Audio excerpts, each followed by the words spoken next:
I was sitting at my kitchen table in Bozeman, Montana, watching the snow pile up outside my window when the doorbell rang 3 times in rapid succession. The kind of aggressive ringing that tells you someone is either in a panic or about to make your life difficult. Given that I lived in the Meadowbrook Estates, a neighborhood run by one of the most aggressive HOA boards in the state, I had a pretty good guess which one it was. When I opened the door, Patricia Henderson stood there in her puffy winter coat, her face red from either the cold or the exertion of climbing my front steps. She was the HOA president, a woman in her mid-50s who treated neighborhood bylaws like they were constitutional amendments. Her blonde hair was pulled back so tight it looked painful, and her eyes had that wild look of someone who believed they were on a mission from God himself. "Isaac Lancaster, we have an emergency," she said, pushing past me into my entryway without invitation. Snow from her boots scattered across my hardwood floor.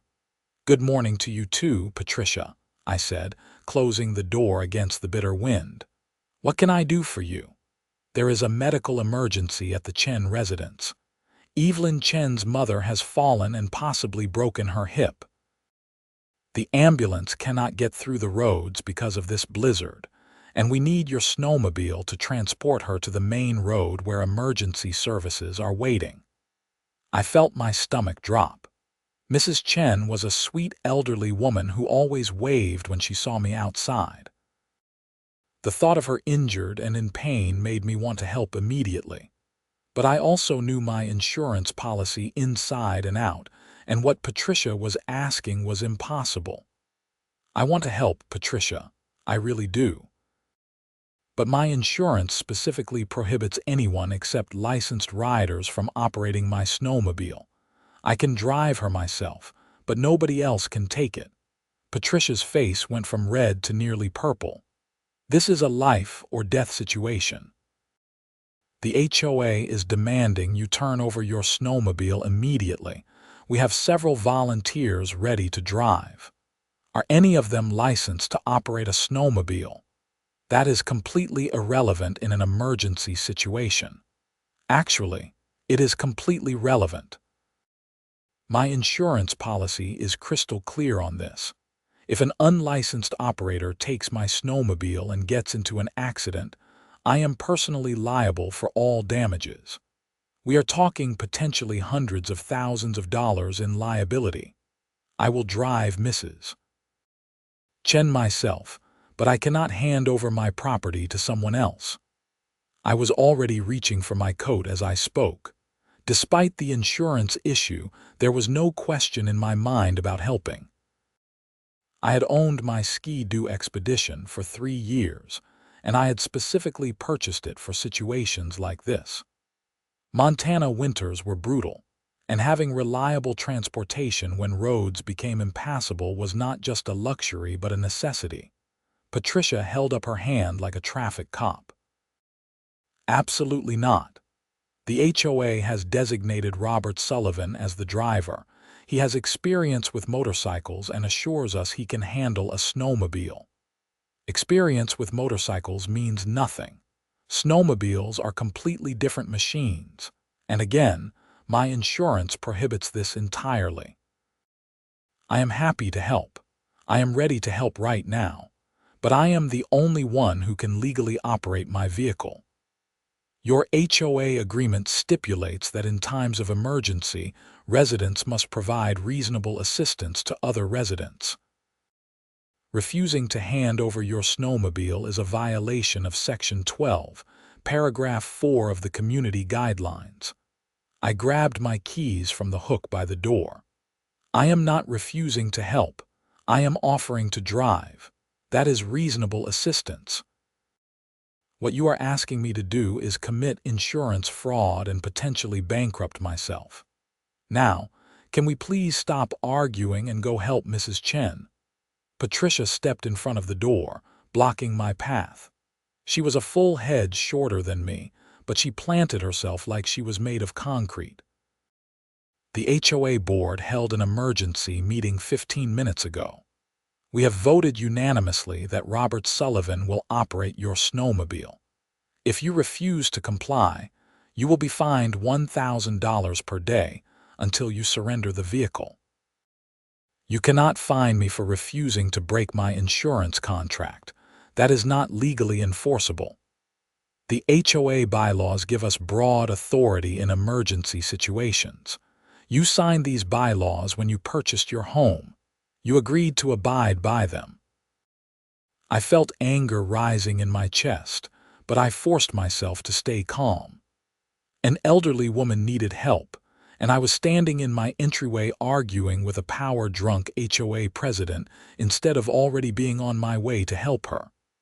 Patricia, I am going to say this one more time. I will drive my snowmobile.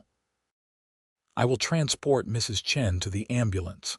I will do this right now, free of charge, but I will not let someone else operate my vehicle. That is my final answer. Then you leave me no choice, Patricia said, pulling out her phone.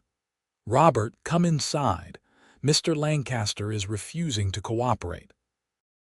The door opened behind her, and a man I recognized from neighborhood meetings walked in. Robert Sullivan was in his 40s, fit and confident in the way that men who play weekend warrior sometimes are. He nodded at me curtly. Isaac, just hand over the keys. We are wasting time. I am not wasting time. I am ready to leave right now. You two are the ones blocking my door. Patricia's voice took on a shrill quality. Your insurance concerns are your own problem. The HOA indemnifies you against any liability incurred during emergency assistance operations. That is not how insurance works. You cannot just indemnify me against my own policy violations. If you want to help Mrs. Chen, then get out of my way and let me drive. Robert stepped forward, his jaw set. Listen, buddy, I have been riding motorcycles for 20 years. I can handle your little snow toy. Just hand over the keys and go back to your coffee. No, the word came out harder than I intended. I was done arguing. I stepped around Patricia and reached for the door handle, but Robert grabbed my arm. His grip was tight, aggressive. Take your hand off me, I said quietly. Not until you give us the keys. I looked down at his hand on my arm, then back up at his face. You are now physically preventing me from helping someone in a medical emergency. That is assault. Remove your hand or I am calling the police. Patricia jumped in. Robert, let him go. Isaac, if you try to leave with that snowmobile, we will have you arrested for violating HOA emergency protocols. That is not a real crime, Patricia. Now both of you need to move. I pulled my arm free from Robert's grip and opened the door. The cold air hit me like a wall, but I welcomed it. I needed to get out of this insane situation and actually help Mrs. Chen. My snowmobile was parked in the garage, and I headed straight for it. Both Patricia and Robert followed me outside, still arguing. Patricia was on her phone now, talking rapidly to someone. I ignored them and opened my garage door. The Ski-Doo sat there, ready and maintained. I had filled the tank just yesterday, almost like I had known something like this would happen. I climbed on and started the engine. The familiar rumble gave me a sense of control in this chaos. I was about to pull out when Robert stepped directly in front of the snowmobile, holding up both hands. You are not going anywhere, he said. Are you seriously going to physically block me from helping someone who might be dying? I am blocking you from violating HOA directives. This was insane. I revved the engine slightly, hoping he would move. He did not budge. Patricia appeared beside him, her phone still pressed to her ear. The police are on their way, she announced triumphantly. You are being charged with failure to comply with emergency protocols and reckless endangerment. Reckless endangerment. I am trying to help someone. You are refusing to provide proper assistance as designated by the HOA board. I killed the engine and climbed off the snowmobile. If the police were actually coming, I needed to be smart about this. I pulled out my own phone and dialed 911. 911, what is your emergency? This is Isaac Lancaster at 847 Pinecrest Drive in Meadowbrook Estates. There is reportedly a woman with a broken hip who needs emergency transport. I have a snowmobile and am attempting to help, but my HOA president and another resident are physically blocking me from leaving my property. The dispatcher's voice remained calm. Sir, I show that we already have units attempting to respond to that address. The roads are currently impassable due to weather conditions. That is why I am trying to use my snowmobile. Can you please inform the responding officers that I am being prevented from helping by my HOA? Sir, I will relay that information. Please remain calm and do not engage in any physical confrontation. I am not the one being physical. They are literally standing in front of my vehicle. I hung up and looked at Patricia and Robert. The police are aware that you two are preventing emergency assistance. I suggest you move. Patricia's expression did not waver. The police are aware that you are violating community bylaws. We will see who they arrest. We stood there in the cold, my garage door open, the snowmobile silent between us. Every minute we wasted was another minute Mrs. Chen suffered. It was maddening. After what felt like an eternity but was probably only 10 minutes, a Gallatin County Sheriff's vehicle pulled up to my house. The deputy who emerged was a man I recognized from around town, Deputy Martinez. He looked tired and stressed, probably from dealing with dozens of weather-related emergencies. "All right, folks, what is going on here?" he asked, his breath forming clouds in the frigid air. Patricia launched into her explanation immediately. "Deputy, this man is refusing to comply with HOA emergency protocols. We have a resident with a serious injury who needs transport, and Mr. Lancaster is refusing to provide his snowmobile to our designated driver." Deputy Martinez turned to me. "Is this true, Mr. Lancaster?" "No, sir, it is not. I have repeatedly offered to drive my own snowmobile to help Mrs. Chen. What I have refused to do is hand over my vehicle to an unlicensed operator in direct violation of my insurance policy. These two individuals have physically prevented me from leaving my property to render assistance." The deputy looked between us, clearly trying to assess the situation.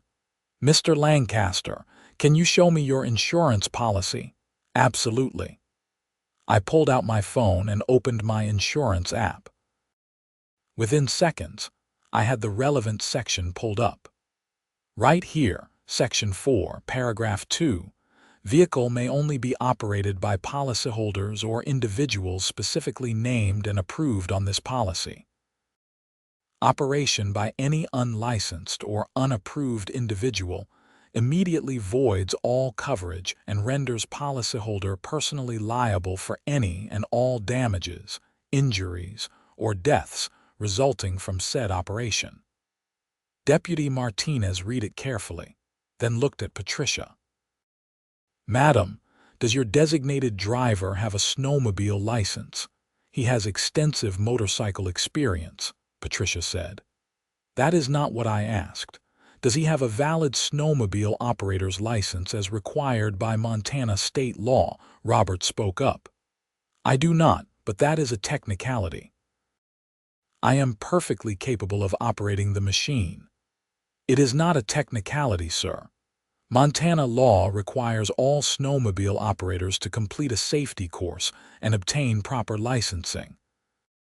Mr. Lancaster is legally correct that allowing you to operate his vehicle would violate his insurance policy and potentially state law." Deputy Martinez turned back to me. "Mr. Lancaster, you said you are willing to drive." "Yes, sir. I have been ready since the moment I was told about the emergency. These two have prevented me from leaving for the past 20 minutes. Then I suggest you go immediately. Mrs. Chen's daughter called 911 40 minutes ago, and we have been unable to reach her by road. Miss Henderson, Mr. Sullivan, you need to step aside and let this man help his neighbor. Patricia's face went through several shades of red and purple. This is an outrage. The HOA has the authority to manage emergencies within our community. This is clearly stated in our bylaws. Madam, your bylaws do not override state law or insurance regulations. Now please step aside. Robert and Patricia moved, though Patricia looked like she had been forced to swallow glass. I immediately climbed back onto the snowmobile and started the engine. Deputy Martinez gave me a nod. The ambulance is staged at the intersection of Meadowbrook Drive and Highway 191. They have a portable stretcher ready. Do you know where the Chen residence is? Yes, sir, 2 streets over. I will have her there as fast as safely possible. Be careful out there. Visibility is poor. I did not waste another second. I pulled out of my garage and headed down the street. The snow was coming down hard, and the wind had created drifts that were easily 3 feet high in places. Without the snowmobile, there was absolutely no way anyone was getting in or out of this neighborhood. The Chen house was on Willow Creek Court, and I made it there in less than 5 minutes. The front door opened before I even killed the engine, and Sarah Chen, Evelyn's daughter, rushed out with a look of desperate relief on her face. Oh, thank God, Isaac. We have been waiting so long. Mom is in so much pain. Let me see her. We need to assess how we are going to transport her safely. Inside, I found Mrs. Chen lying on the living room floor, covered in blankets. She was a tiny woman, probably not even 5 feet tall, and she looked so fragile lying there. Her face was pale with pain, but she managed a weak smile when she saw me. Isaac, you are a good boy, she said in her accented English. We are going to get you help, Mrs. Chen. Can you tell me where it hurts? My hip. I fell on the ice on my back porch. Such a stupid thing. Sarah knelt beside her mother. She has been lying here for almost an hour. I did not want to move her without help. You did the right thing. I looked around the room, assessing the situation. Okay, here is what we are going to do. We need to stabilize her as much as possible for transport. Do you have any boards or anything flat and rigid? I have an old door in the garage from when we renovated. Perfect. Get that. And grab every pillow and blanket you have. While Sarah ran to get supplies, I called Deputy Martinez back. Deputy, I am at the Chen residence. Mrs. Chen definitely needs immediate medical attention. I am going to need to transport both her and her daughter. The patient should not be alone, and I will need help getting her onto the stretcher at the staging area. Understood. I will head over there myself to meet you. How long? 15 minutes, maybe 20 depending on how long it takes to secure her for transport. Sarah returned with the door and an armful of blankets. Between the two of us, we carefully created a makeshift backboard and secured Mrs. Chen as gently as possible. She cried out a few times, and each sound cut through me, but we had to get her stable for the ride. Sarah, you are going to have to sit behind me and hold on to her to keep her stable. It is going to be uncomfortable and cold, but it is the only way. I do not care. Let us just go. Getting them both onto the snowmobile was a challenge. The Ski-Doo was a touring model with plenty of room, but adding an injured person changed everything. We finally managed to get Mrs. Chen positioned in front of me, secured with straps Sarah had grabbed from her garage, and Sarah climbed on behind, her arms wrapped around both me and her mother. Hold on tight, I said.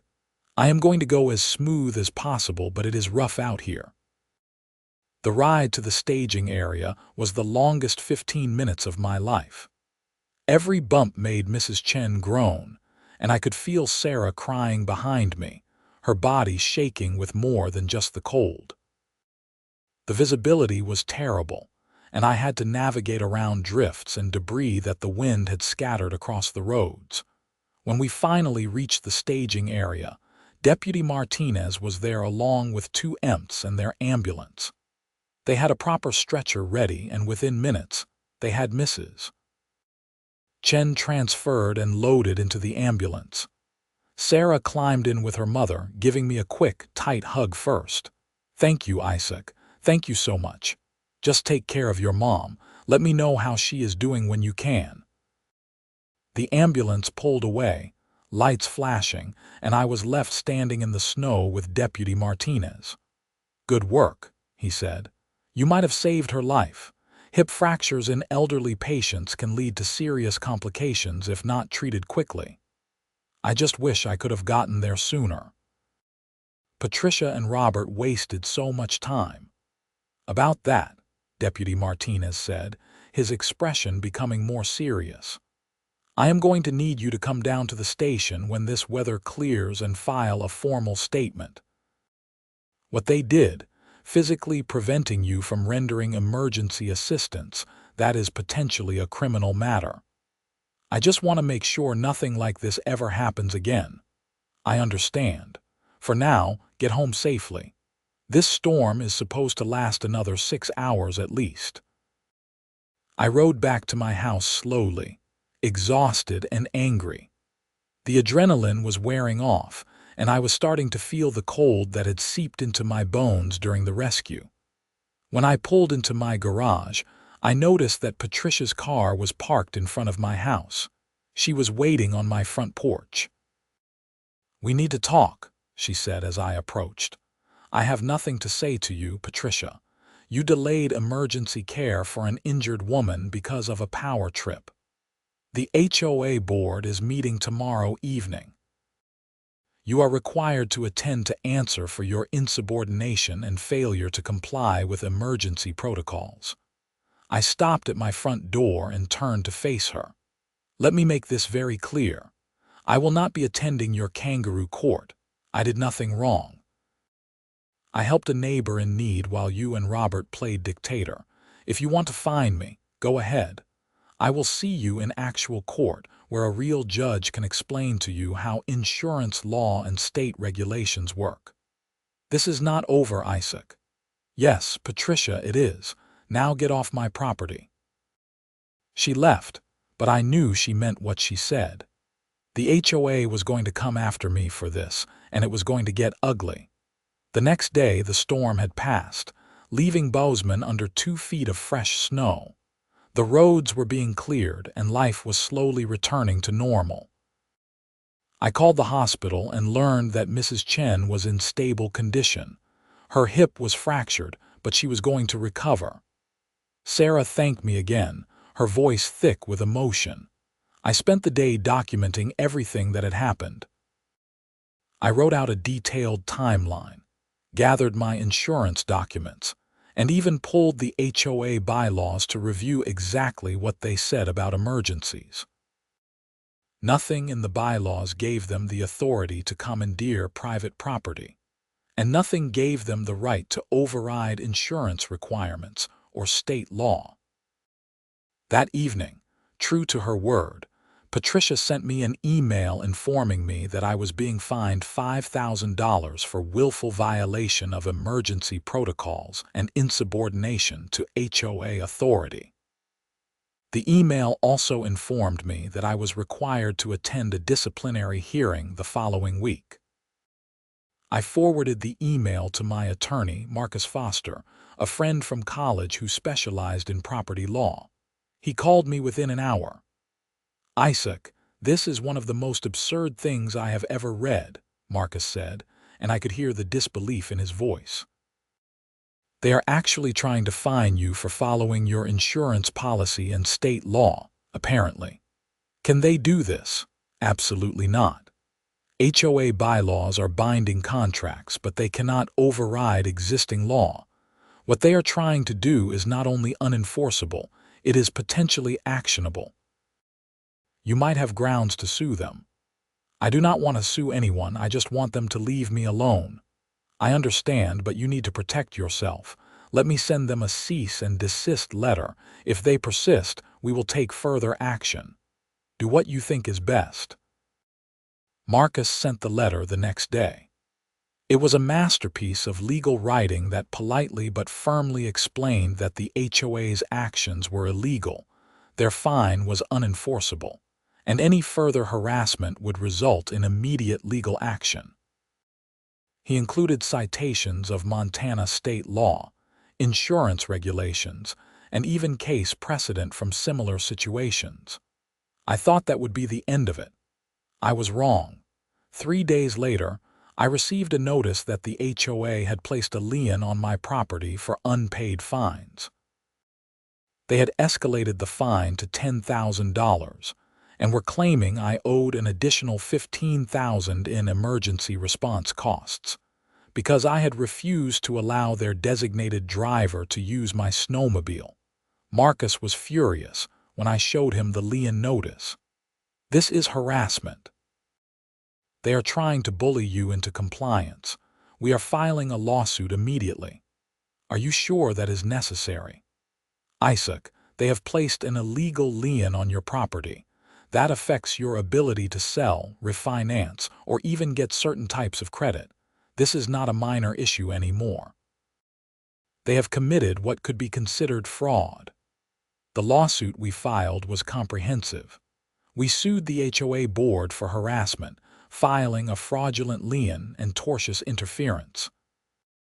We also filed a formal complaint with the Montana Commissioner of Securities and Insurance, arguing that the HOA had attempted to force me to violate my insurance policy.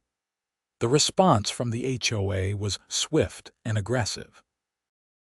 They hired their own attorney, a woman named Victoria Brennan, who had a reputation for being cutthroat. She filed a countersuit claiming that I had endangered a resident's life and violated my contractual obligations to the community. The case became the talk of Meadowbrook Estates. Neighbors started taking sides. Some supported me, understanding that I had done the right thing.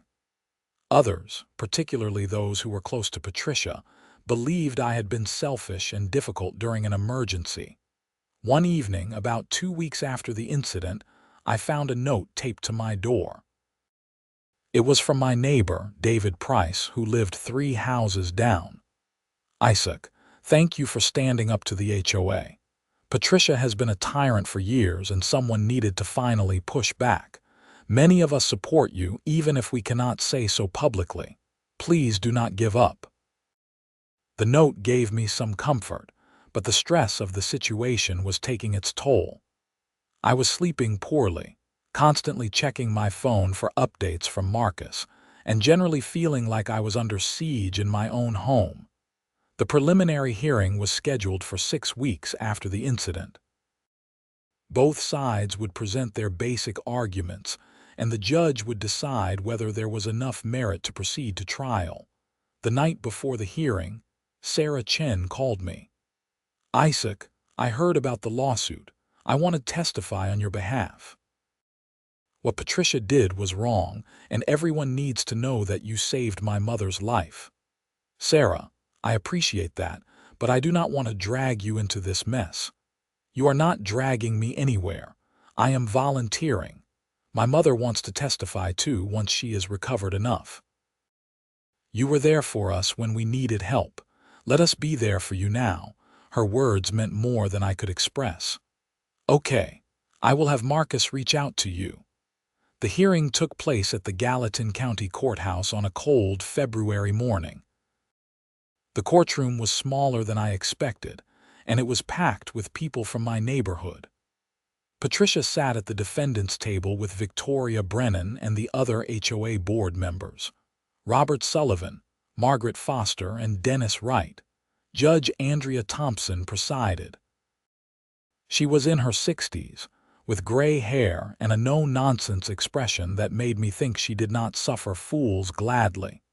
Marcus stood to present our case. "Your Honor, this case is fundamentally about whether a homeowners association can force a resident to violate state law and insurance regulations during an emergency. The defendant HOA board attempted to commandeer my client's private property, and when he refused to break the law, they retaliated with illegal fines and a fraudulent lien. Victoria Brennan stood for the HOA's response. Your Honor, this case is about a man who valued his property more than his neighbor's life. The HOA has broad emergency powers outlined in the community bylaws, which Mr. Lancaster agreed to when he purchased his home. His refusal to cooperate during a life-threatening emergency endangered a resident and violated his contractual obligations. The judge looked at both attorneys. Let me make sure I understand the basic facts. Miss Brennan, your clients demanded that Mr. Lancaster turn over his snowmobile to an unlicensed operator during an emergency, correct? They designated an experienced driver to operate the vehicle for emergency transport. Yes, Your Honor. Was this driver licensed to operate a snowmobile under Montana state law? He had extensive motorcycle experience, Your Honor. That was not my question. Did he have a snowmobile operator's license? Yes or no? Victoria hesitated. No, Your Honor. And Mr. Foster, your client offered to operate the snowmobile himself to provide the emergency transport, correct? Yes, Your Honor, multiple times. He was prevented from doing so by Miss Henderson and Mr. Sullivan. Judge Thompson leaned back in her chair. Miss Brennan, I am struggling to understand your legal theory here. How can an HOA force a homeowner to break state law and violate their insurance policy? The HOA emergency powers are clearly defined in the bylaws, Your Honor. In times of emergency, residents must provide reasonable assistance. And Mr. Lancaster offered reasonable assistance. He offered to personally drive. What he refused to do was commit insurance fraud. Are you arguing that HOA bylaws supersede state law and federal insurance regulations? We are arguing that Mr. Lancaster's interpretation of his insurance policy was overly restrictive, and that his refusal to comply constituted a failure to provide reasonable assistance. Marcus stood again. Your Honor, if I may, we have Mr. Lancaster's insurance policy and a statement from his insurance company confirming that allowing an unlicensed operator to use his vehicle would have immediately voided all coverage and made him personally liable. This is not an interpretation issue. This is black and white, the judge nodded. I would like to see that documentation. We provided copies to the judge and she read through them carefully. The courtroom was silent except for the rustling of paper. After several minutes, Judge Thompson looked up. Miss Brennan, I am not seeing any legal basis for your client's actions. Mr. Lancaster's insurance policy is unambiguous. Montana state law requires snowmobile operators to be licensed. Your clients attempted to force Mr. Lancaster to violate both, and when he refused, they retaliated with what appears to be a fraudulent lien. Do you have any case law that supports your position? Victoria shuffled through her papers. Your Honor, we cite the broad emergency powers granted to HOAs under Montana State Statute 7024-103. I am familiar with that statute, Counselor. It grants HOAs the authority to manage common areas and enforce reasonable rules. It does not grant them the authority to override insurance law or force residents to commit illegal acts. Do you have anything else? Your Honor, we would like to call Patricia Henderson to explain the emergency circumstances. The judge allowed it, and Patricia took the stand. She looked confident, like she believed she was about to explain everything and the judge would suddenly see her side. Victoria led her through the events of that morning, and Patricia painted a picture of a desperate situation where I had been difficult and obstructive. She claimed that my insurance concerns were a convenient excuse to avoid helping, Then it was Marcus's turn to cross-examine. "Miss Henderson, you stated that Mr. Lancaster refused to help during the emergency. Is that correct?" "Yes, that is correct." "But he offered to drive his snowmobile himself, did he not?" Patricia hesitated. "He made that offer, yes, but we had already designated Robert Sullivan as the driver." "Why did you designate Mr. Sullivan instead of Mr. Lancaster, who owned the vehicle and was licensed to operate it?" "We believed Mr. Sullivan was more qualified. More qualified than someone who owns and regularly operates a snowmobile. What was Mr. Sullivan's qualification exactly? He has 20 years of motorcycle experience. But no snowmobile experience and no snowmobile license, correct?" "Correct, but we felt his general experience was sufficient. Miss Henderson, are you aware that Montana law requires all snowmobile operators to complete a safety course and obtain proper licensing?" "I was not aware of the specific details, no." "Are you aware that Mr. Lancaster's insurance policy explicitly prohibits operation by unlicensed riders?" "He mentioned something about insurance, yes." "Did you review his actual policy before demanding he violate it?" "No, we did not have time." "But you had time to hold an emergency HOA board meeting to vote on designating Mr. Sullivan as the driver." Patricia's face reddened. "That was a brief conference call." "How long did that call take?" "Perhaps 10 or 15 minutes." "And during those 10 or 15 minutes, Mr. Lancaster could have already been on his way to help Mrs. Chen, correct?" "That is speculation." "Miss Henderson, you physically blocked Mr. Lancaster from leaving his property, did you not?" "I was attempting to explain HOA policy." "By standing in front of his snowmobile and threatening to have him arrested. The situation was more complex than that." "Yes or no, Miss Henderson? Did you physically prevent Mr. Lancaster from leaving his property to help Mrs. Chen?" Patricia's attorney objected, but the judge overruled. Patricia finally answered, "I was in front of his vehicle, yes." "And Mr. Sullivan placed his hand on Mr. Lancaster's arm to prevent him from leaving, correct?" "I do not recall that detail." "You do not recall, or it did not happen. Things were chaotic. I may not have seen everything." Marcus let that sit for a moment. "Miss Henderson, after Mr. Lancaster successfully transported Mrs. Chen to the waiting ambulance, the HOA board voted to fine him $5,000. Is that correct?" "Yes." "He violated HOA emergency protocols." "What protocols specifically did he violate?" "He refused to comply with the board's emergency directives. The directive to break state law and violate his insurance policy. The directive to provide his snowmobile for emergency use, which he did. He used his snowmobile for emergency transport.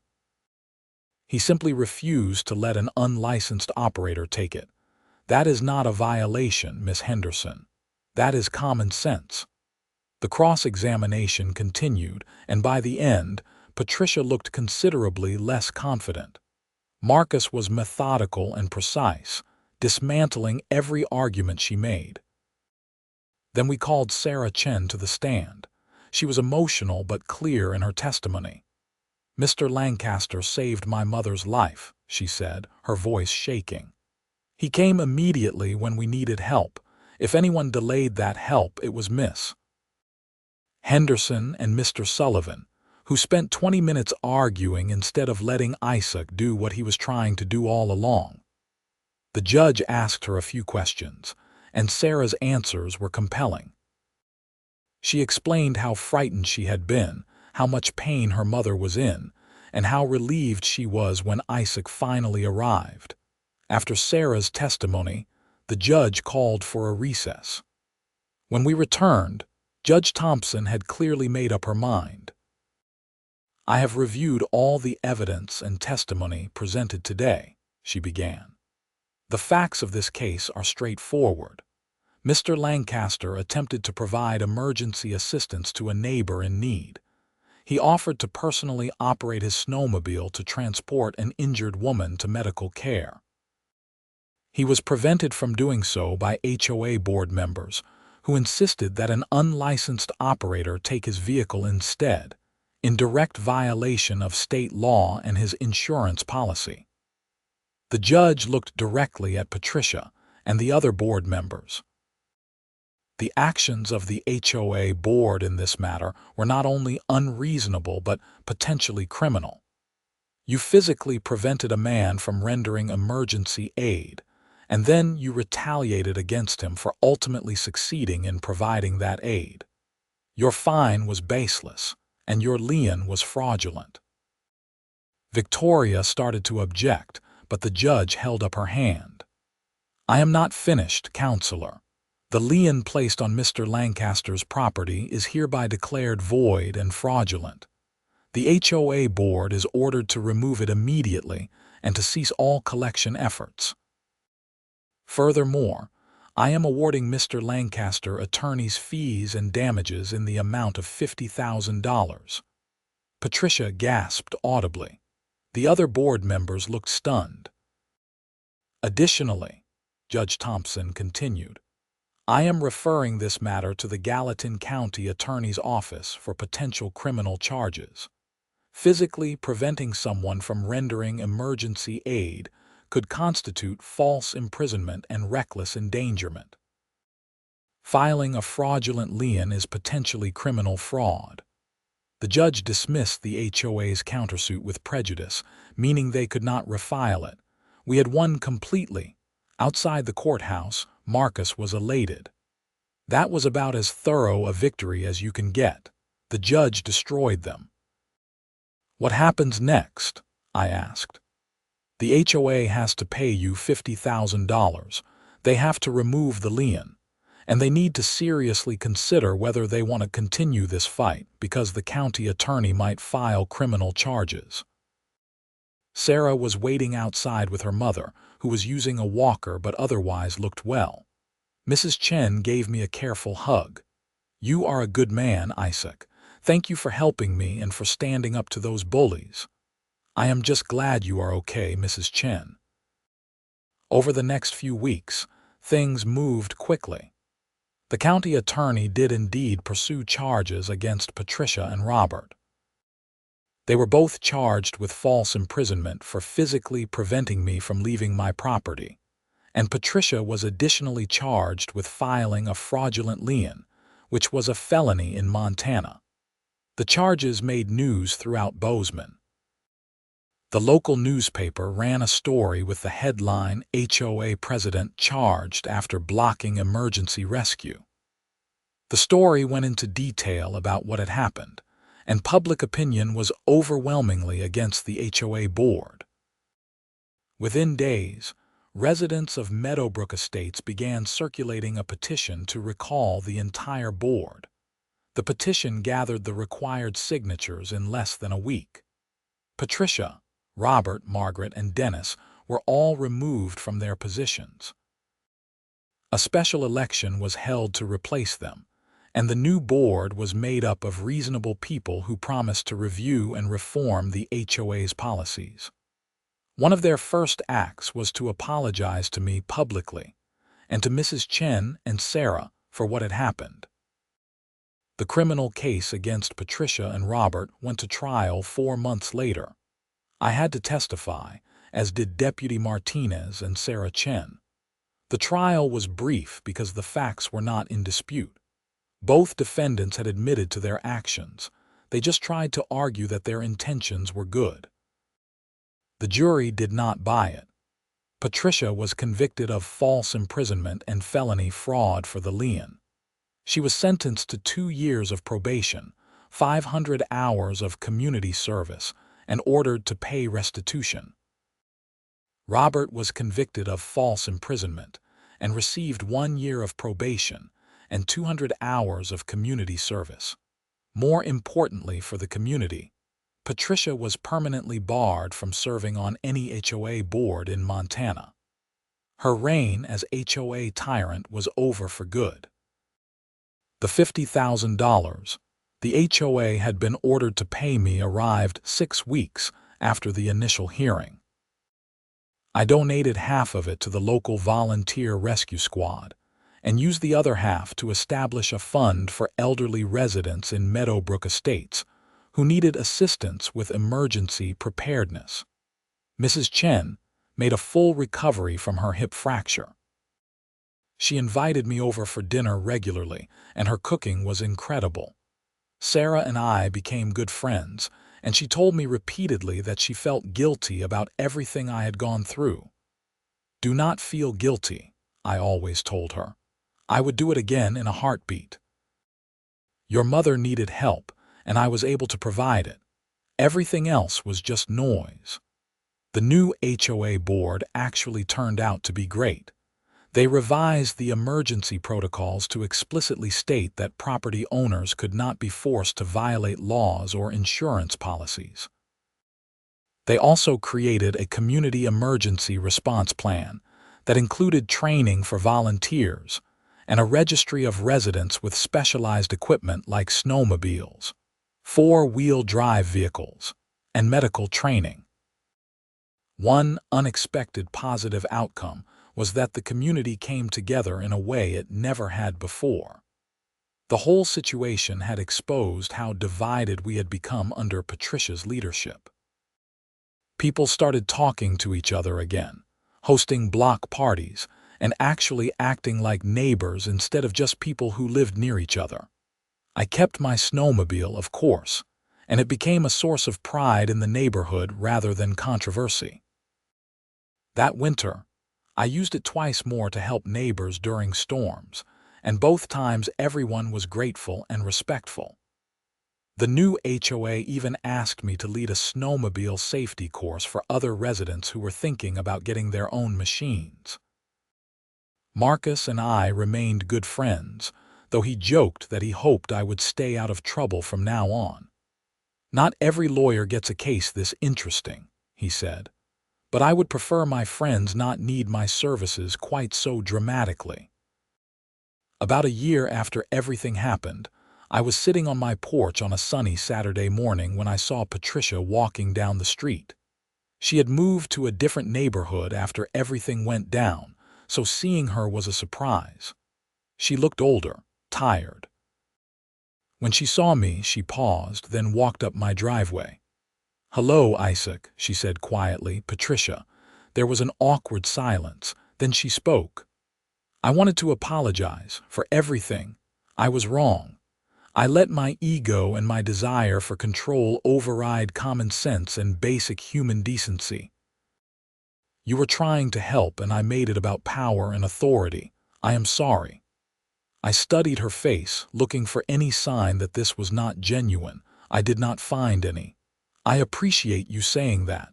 For what it is worth, I have been in therapy, trying to understand why I acted the way I did. My therapist says I have control issues." She gave a sad laugh. "Understatement of the century. We all have our issues. I hope you are doing better." "I am trying. Anyway, I just wanted you to know that I am sorry. You did nothing wrong and I made your life hell for it." She turned to leave, then stopped. "Mrs. Chen is lucky you were there that day. If I had gotten my way, who knows what would have happened. You are a good person, Isaac. I hope you can forgive me someday." She walked away before I could respond. I watched her go, feeling a strange mix of emotions. Anger at what she had put me through, but also a small amount of respect for her willingness to apologize. It took courage to face someone you had wronged so badly. I never saw Patricia again after that day. I heard she moved out of state to live near her sister. The community moved on, and eventually, the whole incident became a cautionary tale that the new HOA board used when explaining why they operated so differently. Life in Meadowbrook Estates settled into a comfortable rhythm. The new HOA was reasonable and responsive. Neighbors looked out for each other. My snowmobile sat in my garage, ready for the next emergency, but mostly just ready for recreational rides through the Montana wilderness. Sometimes on quiet evenings, I would think about that chaotic morning when Patricia showed up at my door. How a simple situation had spiraled into such conflict. How standing up for what was right had led to months of stress and legal battles. But I would also think about Mrs. Chen's smile when I arrived to help her, about Sarah's grateful hug, about the way the community had ultimately come together. Would I do it all again? Absolutely. Because at the end of the day, it was not about HOA bylaws or insurance policies or legal battles. It was about helping someone who needed it, even when others tried to make that simple act of kindness into something complicated. My property remained lien-free, my insurance remained valid, and my conscience remained clear. In a strange way, I was grateful for the whole experience. It had shown me who my real neighbors were. It had exposed a corrupt HOA board and led to real positive change in the community. And it had reminded me that sometimes doing the right thing means standing alone against pressure and threats. The ski-doo still started on the first pull every time. Montana winters remained brutal and beautiful, and I remained ready to help anyone who needed it, secure in the knowledge that I had both the law and common sense on my side. The community fund I had established with half the settlement money helped 3 more elderly residents with emergency preparedness equipment. Mrs. Chen fully recovered and still lived independently with Sarah checking in daily. Deputy Martinez and I occasionally grabbed coffee, and he told me the case had become legendary at the sheriff's office as an example of HOA overreach gone wrong. Marcus framed a copy of the judge's ruling and hung it in his office with a note that read, "Why HOA bylaws don't trump common sense." He said it generated more new client consultations than any advertisement he had ever run. Apparently, a lot of people had HOA horror stories. Life went on as it always does. The snows came and went. Seasons changed. The neighborhood thrived under new leadership. And every time I saw my snowmobile in the garage, I remembered that sometimes the right choice is also the hard choice, and that is okay. Standing up for yourself and for what is right matters, even when it would be easier to just go along. I never regretted a single decision I made that day. Not offering to help, not refusing to hand over my keys, not fighting the fine, not pursuing the lawsuit. Every step had been necessary, and every step had led to positive change. Patricia's apology had been unexpected but appreciated. It suggested that maybe she had learned something from the experience too. As I sat on my porch that evening, watching the sun set over the Montana mountains, I felt grateful. Grateful for good neighbors like the Chens. Grateful for a fair legal system that had upheld the law. Grateful for a community that had ultimately chosen reason over tyranny. And grateful that I had the courage to stand my ground when it mattered most. The HOA drama was behind me now, filed away as a bizarre chapter in my life story. Ahead lay normal neighborhood living, seasonal barbecues, friendly waves across lawns, and the quiet satisfaction of being part of a community that actually functioned the way it should. And if another emergency came up, I knew exactly what I would do. I would help, immediately and without hesitation, just as I had before, because that is what neighbors do.